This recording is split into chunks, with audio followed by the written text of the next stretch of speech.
guys, so here's a really fun and challenging exercise, and you can do this with pretty much any pattern. In my case, I chose a 16th note pattern, 8 16th notes altogether, orchestrated around the kit. The idea is you take this pattern and play it over a 16th note grid in 4/4 time, then play the same pattern, same sticking, same everything, and play that over 16th note triplets, and then 32nd notes. So 3 different grids, there and back. 16th notes, 16th note triplets, 30 seconds, and then you go back. So here it is. Check it out.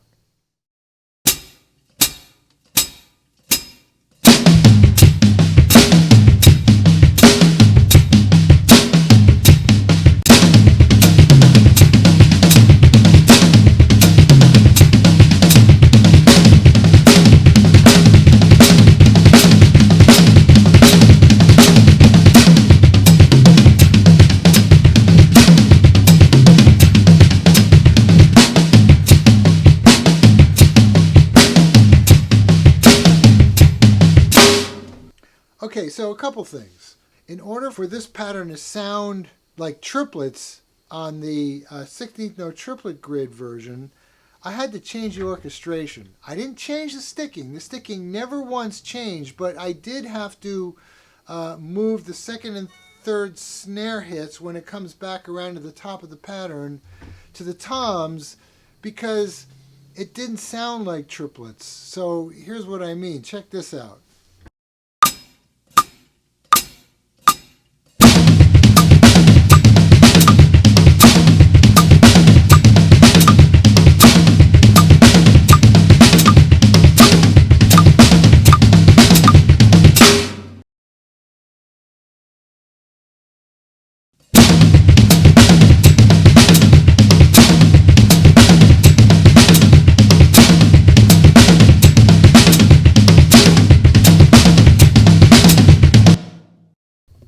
Alright, so in order to get around that, I just simply moved my right hand from the snare to the toms on the second and third times back around that pattern. So it sounds like triplets.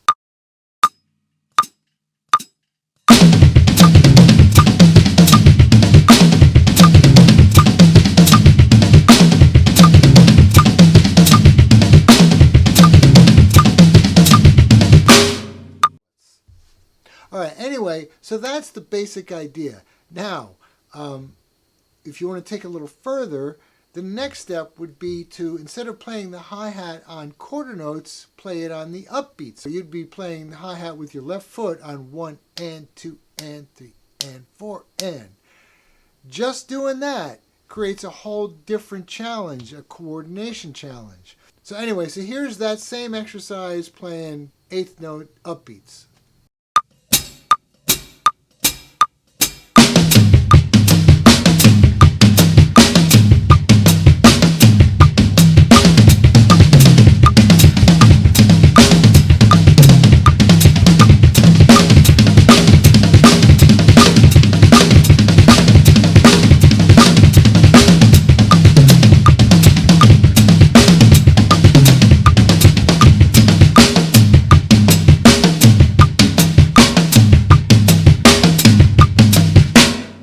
So this little exercise actually covers a lot of ground. It's coordination, it's execution.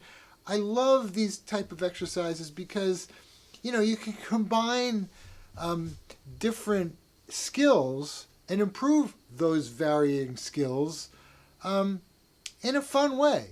Okay, now if you really want to go next level with this, and I haven't done this yet or I'd show you, but I'll just try and describe it to you, you would start with a 16th note grid in 4/4 time, but instead of going directly to 16th note triplets, you go to quintuplets. So instead of 16th note triplets would be 6 evenly spaced notes in between the quarter notes, you would do 5. Always keeping the same sticking. This creates a whole another can of worms, you know, in terms of the trying to keep, you know, counting 5 notes, because the pattern doesn't evenly fit. It's not a 5-note pattern, it's an 8-note pattern. So you're crossing the bar line, and it gets really complicated pretty quickly.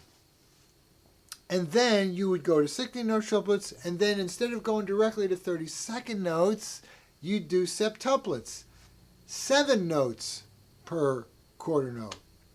Same challenge, same issues. You're crossing the bar line. You never change the sticking. I can't stress that enough. It's the same pattern all the time, but simply overlaid over different grids. It's very challenging. But if you do this exercise with as many different patterns as you have the time to explore, and believe me, it takes a lot of time, you'll be a lot more comfortable with odd note groupings, number one. Number two, you'll be a lot more comfortable playing in odd time signatures. And number three, you'll have a much better sense of rhythm and sense of where you are in the bar. You know, because it's all about always knowing where one is. And if you can extrapolate patterns over different grids, you'll get much better at always knowing where one is, no matter what you're playing. And that's pretty critical, really, if you're a drummer. I mean, it's, to me, critical for every musician.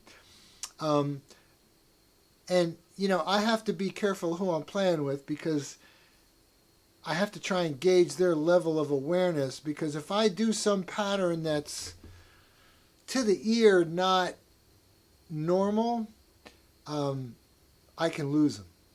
But some of that is on me, because that may have meant that I didn't do it in a musical way, but I'm getting off on a tangent. I think I'm babbling at this point, so I should probably stop. I really encourage you to try this. You know, make up a pattern. Use a pattern you already know. Doesn't matter. This is like an endless thing. You could never, ever completely master every pattern this way.